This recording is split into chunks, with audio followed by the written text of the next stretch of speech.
అమ్మయ్యా ఎగ్జిబిషన్ అడవిడ అయిపోయిందిరా ప్లీజ్. ఇక మనం ఒరిజినల్ గెటప్కి వచ్చేయచ్చు. అంతేగా మరి. Watchman, where is the palace owner? నన్ను వాచ్మెన్ అనుకుంటున్నాడు. వారినోళ్ళు కదా కరెక్ట్ గా కనిపెట్టేస్తారు. ఏం కనిపెట్టా వాళ్లే కదా.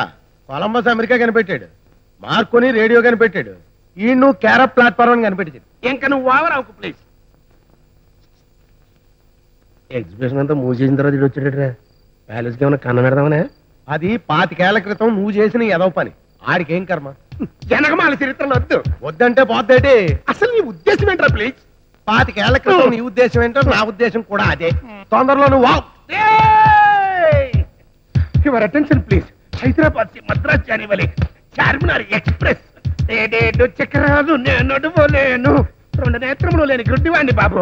ఆ మ్యాంగోజల్లే ఆ మామిడి తాండ్రే ఇంకెంత 6 నెలలు పోతే నువ్వు చేయాల్సిన పని అదే. ప్లీజ్ నాకిట్ట బీపీ పెంచకపోతే అడికి ఏం కావాలో చూడొచ్చు కదా. ఓ నీకు ఇంగ్లీష్ రాదు కదా. What you want? How many years old are these antiques? I 24.5 years towing. Before not towing. How many dollars expecting for this antique? ఏంట్రా అంటాడు? ఆ బొమ్మ ఎన్ని డాలర్లు అంటున్నాడు. Can you give that for $10,000? అదే మెల్లోకి $1 చాలు. మిగిలిన 9,999 రూపాయలు నాకు ఇచ్చేయండి. అందుకని నేను వాచ్మెన్ అన్నది. డాలర్ అంటే వాళ్ళ దేశంలో రూపాయని అర్థం. అది మన దేశంలో 30 రూపాయలు పైసలు కనమాట. చెప్పచ్చు కదా. అంటే 3 లక్షలు అనమాట.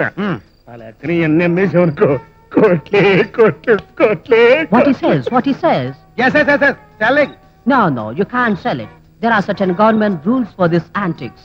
వీటిని నమ్మడానికి గవర్నమెంట్ రూల్స్ ఒప్పుకోమంటున్నాడు. Silence please. మాకు ఇంగ్లీష్ పీకడం రాదు కానీ అవతలోడు పీకుతుంటే మీనింగ్ పీక్కోవడం వచ్చు. అయితే పీక్కోండి. నువ్వు సైలెన్స్ ప్లీజ్.